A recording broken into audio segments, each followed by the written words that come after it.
You might be off on the right foot, no pun intended, with consistent morning walks. Well, now add in an exercise or two that will give you that tighter tummy feeling. And I'm not talking about doing crunches upon crunches. In fact, my first guest says you can strengthen your core standing up. We invited Studio 5's fitness contributor, Emily Nelson, to take your core beyond the crunch. That's a ring to it. I like that. Beyond the crunch. We could maybe trademark that. We totally could. We totally could. You want to make it clear that when we talk about core, we are not talking about visible abs. Yep. I say, hear me out. You know, the six-pack aesthetic look. People are always saying it. I want to get a six-pack. That is so 2000s. We're going to leave that in the 2000s.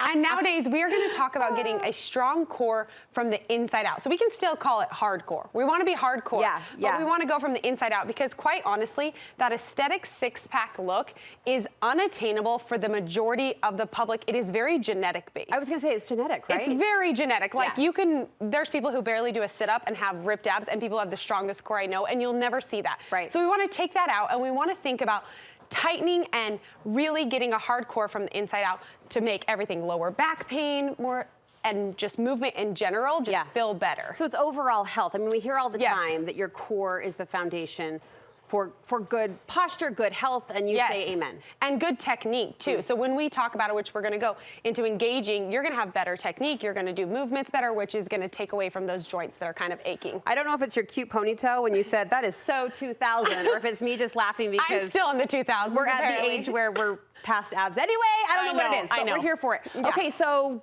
kick us off. Okay, so the biggest, most underrated core exercises is simply engaging your core in everyday movement and every exercise, whether you're out on a walk or doing a cardio class or lifting weights. When you simply take your mind to your core and you engage it, you're gonna get so much out of it. So what do I mean by that? Let's talk about it. Yeah. So pretend like you have suspenders from your shoulders to your hips, okay? And you wanna keep, it's called rib to hip connection, okay? So if we hunch over, what's gonna happen? Our suspenders are gonna kind of get loose and limp. If we are arching our back, our suspenders are gonna pop, okay? So whenever we're engaging our core, you wanna think about keeping those suspenders in alignment. So when we're walking, when we're bending down, when we're doing anything, we wanna think about engaging the core. Okay, so I usually think of a hunch inside. Is that wrong? Yeah, no, that's good. Yeah, you wanna come in because you want to kind of bring in that neutral pelvis, right? You don't wanna be here. Not the shoulders falling you just don't want it to come in. But it's that effect inside. Absolutely. And so what you think about that, when you think about rib to hip connection, it helps you kind of keep that alignment because when you do that, you are kind of crunching. So me just standing here and engaging with my suspenders, pulled tight, is gonna do a lot. Absolutely. So just think about in anything you do, right? In any activity, if you just stop for a minute and think about, okay, I'm gonna engage my core as I walk around, as I talk to you. I mean, that seems a little extreme. You don't wanna think about your core 24/7. No, but I'm sorry, what did you say? Say it one more time. Say it one more time. But I just want you to think about, like, you could be, some people are like, I want more core in the workout. I'm like, we just did an hour class where if you were thinking about your core or doing something, you were working it the entire time. You should be sore. Even I've gone on a run and I haven't run in a while, and the most sore part of my body is my core. From that connection. Yes, because you're just you're running and you're connecting. Yeah. So that's the most underrated, I think, core exercise that people aren't utilizing. I'm willing to bet a plank is coming next. What? How did you know? I mean, because everybody knows that it is the king of king when it comes to. I remember the first time I did a plank. Yeah. In high school, actually. Yeah, it is the king and the king of ab exercises because it's working your full body. The whole thing. The whole thing. Okay. So we're gonna get in, we're gonna talk about the technique slightly of it, but I've got a plank workout for everybody. Get their notes out because they're gonna wanna do this. Okay. So we're gonna get down. The good thing about a plank is that honestly, there are so many levels to it. You could be on the side of a counter holding a plank. You could be on a chair a little lower, or we can be on the ground. So we're gonna start in a straight plank I know. Let's go, Brooke. I'm here. Outfits. So obviously here we want joint over joint, right? Yeah. So we think about that. We think shoulder over wrist. Right. Always option can be down on I'll be your low girl, just for fun. And this is not lesser than. Whenever I show an option, I never want people to think it's lesser than. It's just different, right? Because if you're doing this and you're dropping your hips, this is the biggest thing I see right here. Buns in the air. Yeah. If you have a phone or a mirror that you can set up. The other thing is you can always be down here on your elbows, same thing. Brooke's on her knees, I'm on my toes. The good thing about a plank is you can do dips. So, and even on your knees, you can do dips. We can do reaches where we're opening side to side. There are just so many variations, right? But here's the workout that I'm gonna challenge everybody to. So wait, aside from bum in the air, is there Yes. anything else Yes. form-wise we should be thinking Yes, about? so joint over joint, that's Joint the over biggest thing. joint. Remember that rib-hip connection we talked about? Yeah. We wanna once again align that. Yeah. And then also, some people drop Dip. That's gonna go right into I the tend to back. do that. I tend to The arch dip, a little bit, yeah. The dip rather, so it's either the lift or the dip. Okay. And when you're in a plank, you can, if you're feeling weak somewhere else, adjust the weight. So Okay. if your shoulders are feeling too much, push it back into your quads. If Okay. your core is working too hard, push it into your shoulders. Yeah. So you can adjust that weight. Okay, why we talk about this workout, I'm gonna. I was like, gosh, camera crew, I don't even have a cheat angle here. I I was know. in that plank the whole time. Just kidding. Okay. So this is the workout, and the first time you do it, you're gonna think, the first couple rounds, you're gonna be like, Emily, this isn't even hard.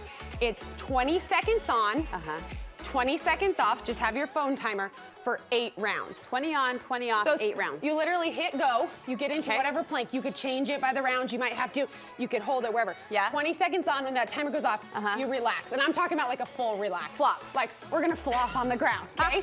20 We're seconds. gonna be as floppy as Emily's cute ponytail. Then Yeah. you're gonna go back, and we're talking 8 rounds.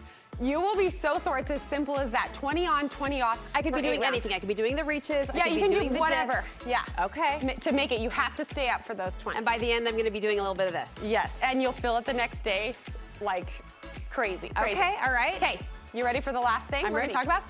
Okay, so we're gonna flip on to our backs. Those are So- cute shoes, by the way. Oh, you know, I brought out the bright. As my neon lights just flashed in front of my face. Okay, I know they make people go blind. They're right? cute. Okay, so one of the biggest mistakes, one of our favorite things we do is people do Pilates 100s, right? It's like the pulses and Yeah. stuff. Yep. So the biggest thing I want you to think about right now is think about you have blueberries lining your spine. Okay. And you want to smash those blueberries. Oh, So engage oh. the core Yes. to the ground. There it was. Yep. So you. No one's ever told me that before. Yes. Smash the blueberries. You know, That Brooke's just- been doing this a long time, so I we just just taught did her it. something new. Okay. Okay, so we're gonna smash the blueberries, but anytime you lift anything off, you're gonna have to unsmash a couple blueberries, because that would be To get not up. good. Yeah. Yeah. But anytime your feet are on the ground, if you're doing a crunch or anything, think about smashing the blueberries Yes. all the way down the spine. Okay, so then when we lift up our legs, I love any sort of core work where you're pulsing like Pilates 100s, truly, and that's when you wanna, instead of giving a little space in the spine, but Yeah. you wanna flatten that lower tummy, you wanna avoid the pooch, think about pushing it there. Also, anytime we're lowering our boy, I legs. hate these so bad. I I'm know, not I won't even- make you do them, it's okay. But I'm just saying, you can always do it bent, right? You can bend your legs. It doesn't have to be a straight leg. It doesn't have to be a straight leg. And in fact, the worst thing you can do is try to do a straight leg when your core's not ready for that. You become a rocking horse. Yeah, you're gonna be getting bad technique, you're gonna take it in your thing. So the best thing you can do is simply engage the core from here, and even if it's just Tight suspenders, a little bit, smash if the it's blueberries. one tap at a time, by creating that correct alignment Yeah. with how you are touching the ground with your lower body, it's gonna make such a difference. Well, it sort of goes back to your first point, which is if we're engaging, no matter what we're doing, you're getting Yeah. that pop. Yeah, I think people think so much of like, I knew all the crunches, I knew the reaches, but if you don't have that foundation of where your core should be focusing, then all that movement's just gonna create the rocking and the out of place. So. You know what I love about this? I get the chance here to learn from the best of the best, like Emily.